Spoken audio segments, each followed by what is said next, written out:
Hello friends. UPSC में जो question आ रहे हैं उनको हम जो सॉल्व कर रहे हैं इन दैट सीरीज एक और क्वेश्चन है and this is a very serious topic. जब हम हिंदुस्तान की पॉवर्टी के बाद बात कर रहे थे, why India is not become so rich and why India is not being get developed, उस समय स्ट्रक्चर ऑफ जब इकोनॉमी का हमने देखा तो एक क्वेश्चन ये भी आया कि डिफरेंट सेक्टर्स का कंट्रीब्यूशन इकोनॉमी में किस तरह से, और जब बारीक डाइसेक्शन आप करते हो तो चीज़ों को पता चलता है। सो वेरी डायरेक्टली विदाउट, क्योंकि वीडियो लंबा होगा, सो मैं डायरेक्टली जहाँ जो कुछ आज बात बताना चाहता हूँ उसके बारे में बात करते हैं।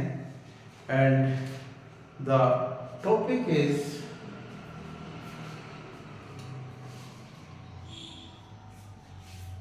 Mining industry of India.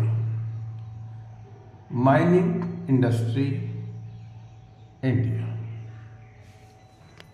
और इस बात के साथ ही why mining industry is contributing so low when India is a part of Gondwana land। Hindustan का बहुत बड़ा डेक्कन प्लेटो गोंडवाना लैंड है which is very rich in minerals. इसके बावजूद हिंदुस्तान कि गरीबी में माइनिंग इंडस्ट्री का बहुत कम योगदान क्यों है, ये प्रश्न है, मूल प्रश्न ये रहेगा इस सारे डिस्कशन का। मैं धीरे धीरे एक्सप्लेन करता जाऊंगा। इससे पहले कि टॉपिक को आगे डाइसेक्ट करें, थोड़ा सा बता देते हैं। पहले अर्थ की फॉर्मेशन में अर्थ वाज ए न्यूक्लियस, एक निहारिका की तरह थे, गैस का पुंज था। मास और एनर्जी एक ही बात है। Mass can be converted into energy, energy is a kind of mass. और ये इकट्ठा हुआ, द्रवीकरण हुआ, अलग theory origin of the earth है। लेकिन पहले ये बना whole of the earth as a body was इकट्ठा वन बॉडी था। और इसका बीच में ऊपर अंगारा लैंड, नीचे गोंडवाना लैंड और बीच में टेथिस सागर। Gondwana land are very old, बहुत पुरानी चट्टानें हैं इसमें, और जो पुरानी है उनमें मिनरली रिच है। ये सेडिमेंटेशन से नहीं बनी हुई है। इसलिए ये बात जहां जहां पे गोंडवाना लैंड का है हिस्सा, ऑस्ट्रेलिया है, मिडल ईस्ट है, साउथ अफ्रीका वाला हिस्सा है, या चाइना का हिस्सा है, बहुत रिच है मिनरली और बहुत पैसा कमा भी रहे हैं। लेकिन हिंदुस्तान में इतना बड़ा गोंडवाना लैंड का हिस्सा होने के बाद भी, मिनरली इतना रिच होने के बाद भी, माइनिंग सिर्फ 2% ही कंट्रीब्यूट करती है। इस बारे में बात करेंगे। पहले मैं आपको मैप के ऊपर ये जगह दिखाना चाहूंगा। India that is Bharat. अगर आप ये देखें, ये हमारा डेक्कन ट्रैप है, डेक्कन प्लेटो। महाराष्ट्र का, गुजरात का, मध्य प्रदेश का बड़ा हिस्सा, छत्तीसगढ़, उड़ीसा, बिहार का हिस्सा, इसको छोटा नागपुर प्लेटो करते हैं। ये आंध्रा, तेलंगाना, ये सारा का सारा डेक्कन प्लेटो है। यानी बहुत बड़ा हिंदुस्तान का हिस्सा इसी में है। और ये गोंडवाना लैंड का हिस्सा रहा है। और यहाँ पर सबसे ज़्यादा मिनरल्स मिलते हैं। यानी मिनरल्स को तो आप ये कह सकते हो कि पड़ा हुआ पैसा है, सिर्फ आपने लेना है, प्रोसेसिंग करनी है और एक्सपोर्ट करना है या डोमेस्टिकली यूज़ करना है। अब बात आती है, मैं यहाँ एक्सप्लेन करता जाऊँगा। माइनिंग इंडस्ट्री हिंदुस्तान की सिर्फ और सिर्फ 2% of the GDP, only 2% of the GDP देती है। सर्विस सेक्टर 53% दे देती है, एग्रीकल्चर 15% देती है, मैन्युफैक्चरिंग 20% देती है।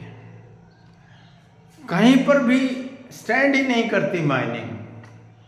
और एक विशेष चीज जो दिखाई देगी, हिंदुस्तान के जितने भी कॉर्पोरेट अमीर हैं उनका कोई ना कोई संबंध माइनिंग के साथ जरूर मिलेगा। तो कहीं ना कुछ गड़बड़ जरूर है। मिडिल ईस्ट के बहुत सारे देश ऐसे हैं जिनका कंट्रीब्यूशन 40 to 70% है। कुवैत जैसे देश हैं जो सिर्फ मिनरल्स के ऊपर है। यूएई है, मिनरल्स के ऊपर ही है, और बहुत अमीर भी हो गए, बहुत अमीर है। क्या क्या ऐसे कारण हैं? यहाँ सबसे पहले मोटा मोटा ये बता देते हैं हिंदुस्तान के पास कौन कौन से मिनरल्स ज्यादा अच्छी तरह से हैं। उनमें है आयरन ओर है, कोल जो हिंदुस्तान की एनर्जी सिक्योरिटी देती है। लगभग 80% हिंदुस्तान को जो बिजली मिल रही है वो कोल से ही है। लाइमस्टोन हिंदुस्तान में बहुत मिलता है, बॉक्साइट बहुत है, मैंगनीज बहुत है, माइका बहुत है। ये बहुत अच्छे मात्रा में और अच्छी क्वालिटी में हमारे पास मिनरल्स उपलब्ध है, जो यूपीएससी और दूसरे एग्जामिनेशन में अब थोड़े चालाकी करने लगे। देखो फिजिकल ज्योग्राफी है वो थोड़ा पीछे का, ह्यूमन ज्योग्राफी जो यूटिलिटी की चीजें हैं वो आगे आ गई।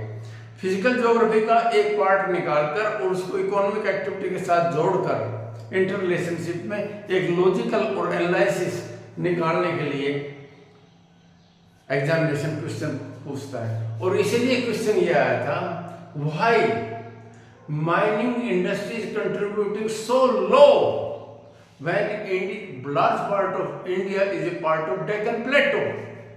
अब आपने गोंडवाना लैंड का भी जिक्र करना पड़ेगा, सारे मिनरल्स हैं उनका भी जिक्र करना पड़ेगा, और प्रोसेसिंग इंडस्ट्री का भी और एक्सपोर्ट का भी, और हमारी हालत बुरी क्यों है जो दूसरे फैक्टर्स हैं उनको भी। यहाँ पर आप आगे आ जाएंगे जो नए जमाने के जो मिनरल्स हैं उनमें लिथियम, कोबाल्ट और रेयर अर्थ, ये बहुत ध्यान से तीन ये मिनरल्स लिथियम, कोबाल्ट और रेयर अर्थ ये विशेष तौर से दो चीजों में काम आते हैं। एक तो इलेक्ट्रिकल बैटरीज में, ईवी में, और एक जितने इलेक्ट्रॉनिक्स के सामान है उसमें जो माइक्रोचिप बनती है, माइक्रोचिप, उसमें ये बहुत काम आते हैं।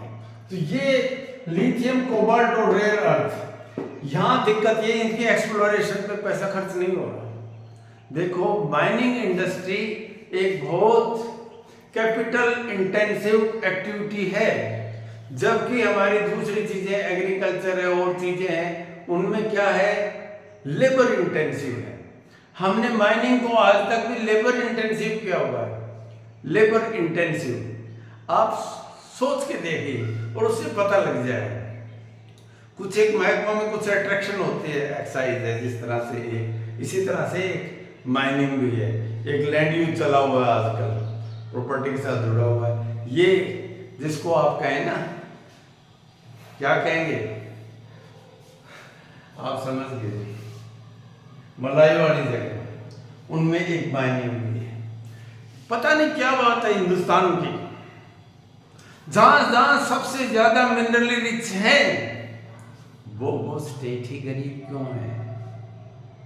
महाराष्ट्र, उड़ीसा, मध्य प्रदेश, छत्तीसगढ़, झारखंड, बिहार, आसाम खूब ज्यादा मिनरल है, इसके बावजूद भी वहां गरीबी क्यों है। इसका मतलब खनिज निकाल तो लिया जाता है, फेंक भी दिया जाता है बाहर, लेकिन जो बेनिफिट्स हैं वहां जो फिल्टर हो गए, पेनिट्रेट हो गए, वेलफेयर में लगने चाहिए थे, कहीं ना कहीं सीपेज हो जाते हैं। जहां जहां खनिज ज्यादा है और जहां जहां थोड़ी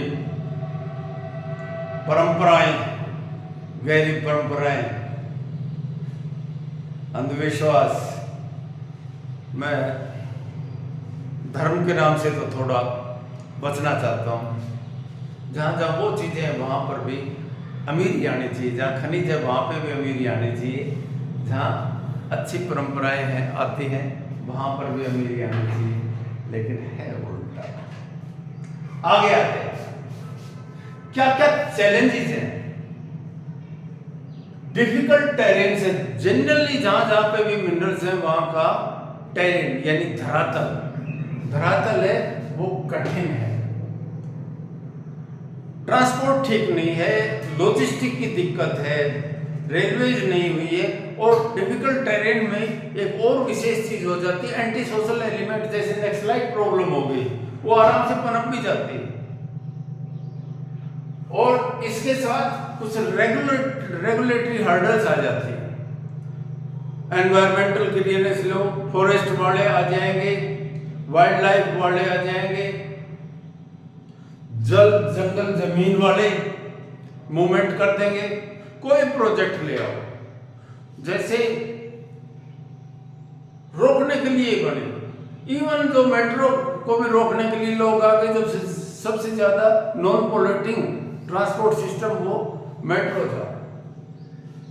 ये अच्छी बात है, एनवायरनमेंट ठीक है, लेकिन एनवायरनमेंट को इस तरह से ना है कि जो प्रोग्रेसिव प्रोजेक्ट्स हैं उनको रोकने में थोड़ा सा परहेज करना चाहिए। एक खनिजों में, खनिज के एक्सट्रैक्शन में और खासतौर से प्रोसेसिंग में बहुत सारा पैसा लगता है, और पैसा कहाँ से आएगा?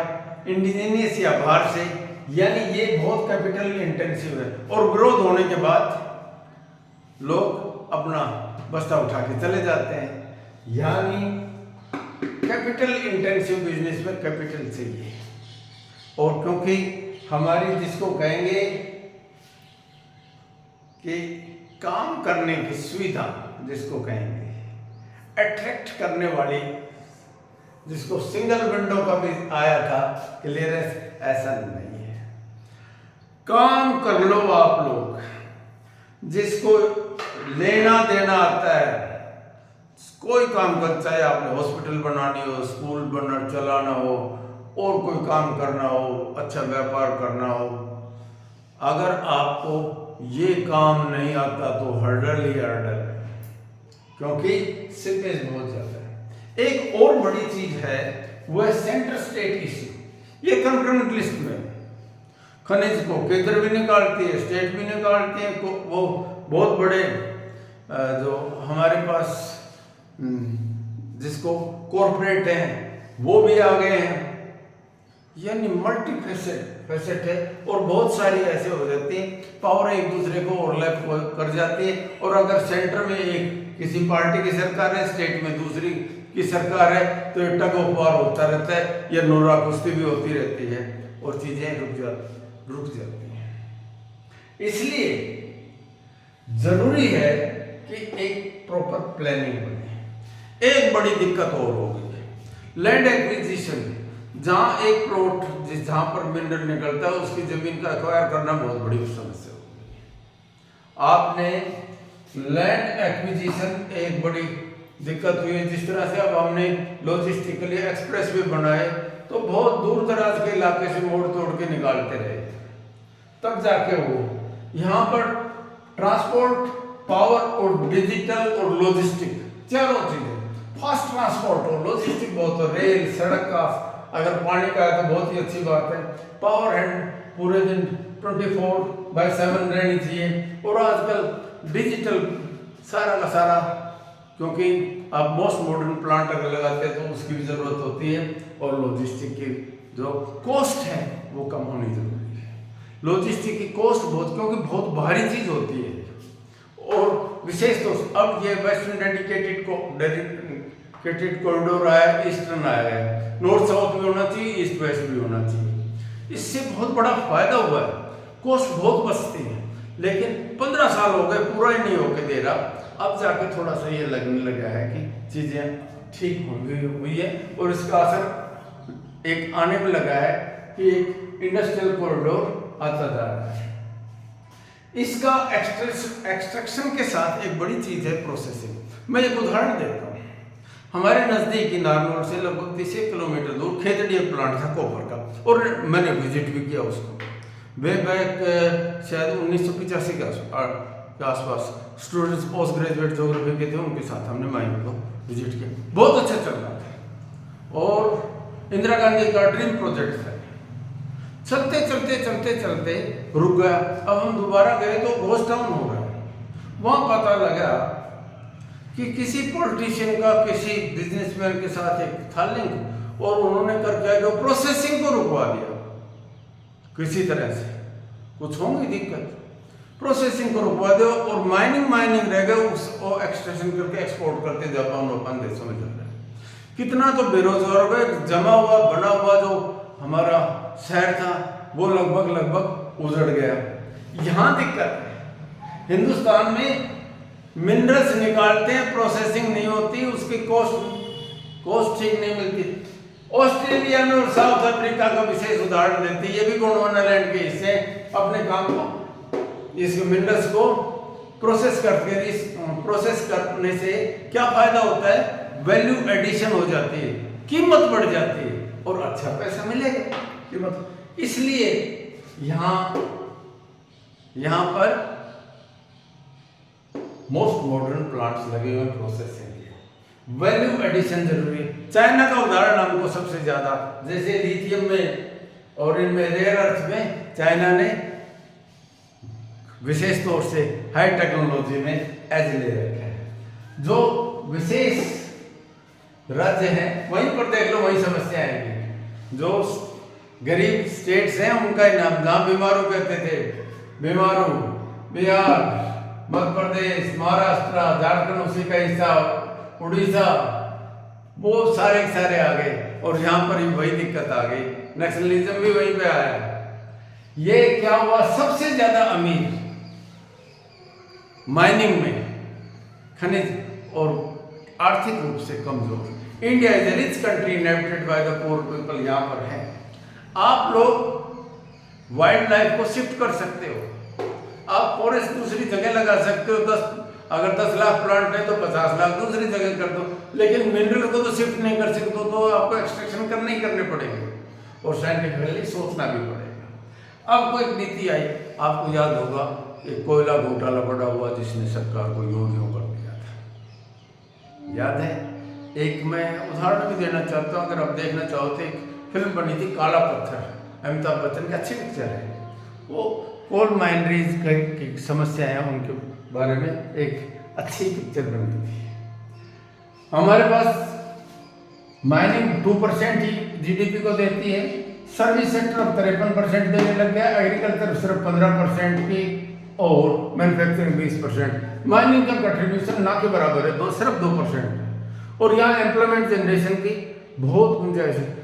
ये जो आती है आपकी एक बात कि हिंदुस्तान में थोड़े से लोगों के पास ही बहुत सारा पैसा है, 1% लोगों के पास ही कहते हैं 40% इकोनॉमी है, और वो लोगों में सीधे डायरेक्टली और इनडायरेक्टली, वैसे तो डायरेक्टली माइनिंग के साथ जरूर जुड़े हैं। इसका मतलब माइनिंग में पैसा तो है, लेकिन वो जिस तरह से कनेक्टेड लोग हैं, एक कनेक्शन शब्द आता था, कनेक्शन, उसमें मदर इंडिया में सूखी कन्हैया लाल बोलता था कनेक्शन बार बार, और एक सर्किट का भी नाम आता है इसी तरह से जो कनेक्ट करता है। यहाँ डाइवर्सिफाइड इकोनॉमी हमारी है, क्योंकि एग्रीकल्चर भी है, मिनरल्स भी हैं, आपके पास इंडस्ट्री भी है, सर्विस सेक्टर भी आ गया और बहुत सारी एक्टिविटीज़ हो गई है। उसमें डाइवर्सिफाइड इकोनॉमी में मिनरल्स का माइन के साथ जुड़े हुए कंट्रीब्यूशन है, उसका कंट्रीब्यूशन सिर्फ 2% ही है। मैंने एक नया एक्ट आया, MMDR एक्ट, इसने कुछ चीज़ें सुधारी हैं। मिनरल्स एंड माइंस के लिए एक्ट बना है और इसकी एग्जीक्यूशन अभी बाकी है। सबसे बड़ी समस्या कहाँ है? एग्जीक्यूशन की तो है ही, प्रोसेसेस की है ही, कैपिटल की भी है ही, पूंजी की है, और सबसे बड़ी है रिसर्च एंड डेवलपमेंट की। रिसर्च में पैसा लगाओ, रिसर्च पे जितना पैसा लगना चाहिए उतना पैसा नहीं लगता। आउटडेटेड पुरानी टेक्नोलॉजी आ जाती है, मोस्ट मॉडर्न होनी चाहिए, आजकल डिजिटल का बार बार हम कहते हैं। और ज़रूरी चीज़ है कि मेटलर्जी इंडस्ट्री है, जो धातु के साथ जुड़े हुए उद्योग हैं, लोहा इस्पात उद्योग है, एल्यूमिनियम उद्योग है। देखिए उद्योग कहाँ है, एल्यूमिनियम को प्रोसेसिंग का प्लांट कहाँ है, कॉपर को प्रोसेसिंग प्लांट कहाँ पर है। शुरू में आयरन एंड स्टील के लगे थे, वो थोड़े बहुत थे, और नए कहाँ लग रहे हैं, और जगह जगह सारे मिनरल्स हमको निकाल के बाहर थोड़ी फेंकना, ये उसी तरह से जैसे कच्चा माल बाहर फेंकोगे मिलेगा क्या। हमारे साथ सारी फूड के साथ भी, एग्रीकल्चर के साथ बड़ी समस्या क्या है, एग्रीकल्चर के साथ बड़ी समस्या एक ही तो है कि रा अनाज और रा फ्रूट, रा वेजिटेबल आते हैं। अगर फूड प्रोसेसिंग इंडस्ट्री को हम बढ़ा दें तो धमाका कर सकता है। इसी तरह से मिनरल्स का जो प्रोसेसिंग है उनकी यूनिट जरूर लगा देनी चाहिए, और इसमें पैसे की लगानी चाहिए। ट्राइबल इश्यूज को हमने देखना है जरूर, क्योंकि human face of the problem है। पॉल्यूशन का भी देखना है, और एनवायरनमेंट का भी ध्यान रखना चाहिए। इसको कहेंगे आपस में इंक्लूसिव ग्रोथ के लिए लोकस का इसमें शामिल करना जरूरी है, और टेक्नोलॉजी के साथ जुड़कर, रिसर्च के साथ जुड़कर हमको हाई एंड टेक्नोलॉजी लगाकर मिनरल्स रखे हुए सोना है, रखा हुआ पैसा है जमीन के ऊपर। आपने देखिए हिंदुस्तान में गोलकुंडा से निकला हुआ हमारा हीरा था, वो बाहर गया। एक ही हीरा थोड़ी कुदरत ने बनाए, हीरे वहाँ बहुत भी और भी बहुत होंगे, लेकिन एक्सट्रैक्शन की जरूरत है। ये पड़ा हुआ पैसा है, इसके निकाल कर प्रोसेसिंग करके देखिए आप डिपार्टमेंट ऑफ माइनिंग और जियोलॉजी और ज्योग्राफी, इनको सबको और प्लानिंग को जोड़कर अगर आप मिनरल इंडस्ट्री को आगे बढ़ाते हैं तो एक साथ हमारी जीडीपी बहुत तेजी से आगे बढ़ जाएगी, और इसका 25% तो कम से कम जीडीपी में हिस्सा होना चाहिए। हमारे पास इतना ज़्यादा मिनरल है। गोंडवाना लैंड पे मिनरल जो पड़े हुए हैं वो कुदरत ने हमको बहुत अच्छा दे दिया, लेकिन ज़रूरत है सिर्फ हमारी एफिशिएंसी की, हमारी काबिलियत के ऊपर एक प्रश्न चिन्ह है कि इतना सब कुछ होते हुए भी हम बहुत अच्छे मिनरल्स को प्रोसेस नहीं करके एक्सपोर्ट नहीं कर पाते। हम सीधा ना सीधा रॉ जो हमारा मिनरल्स है उसको बाहर फेंक देते हैं। That is a discredit. मेरा ख्याल आप लोग समझ गए होंगे।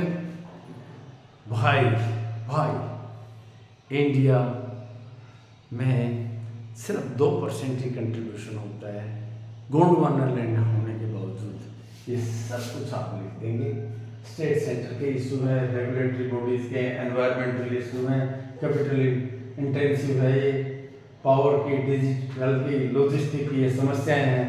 कुछ समस्या ब्यूरोक्रेसी की भी है, जैसे कोल घोटाला हो गया। मिनरल से सबके नाम लिख देंगे। हाई एंड टेक्नोलॉजी से जुड़े हुए लिथियम, कोबाल्ट और रेयर अर्थ है, इसको लिख देंगे, एक्सप्लेन करेंगे। ये सब कुछ करके आप लोग 250 वर्ड्स का एक क्वेश्चन के लिए आया था, बड़ा क्वेश्चन, इसको आप सोल्व कर देंगे। मेरा ख्याल है आप लोग इसके साथ एक लेसन जरूर लेंगे। हिंदुस्तान बहुत अमीर बनाया है कुदरत ने, अब हमने देखना है इन संसाधनों को ठीक उपयोग करके, प्रोसेस करके हम कितना अमीर बन पाते हैं। ठीक है, जय हिंद, गुड लक।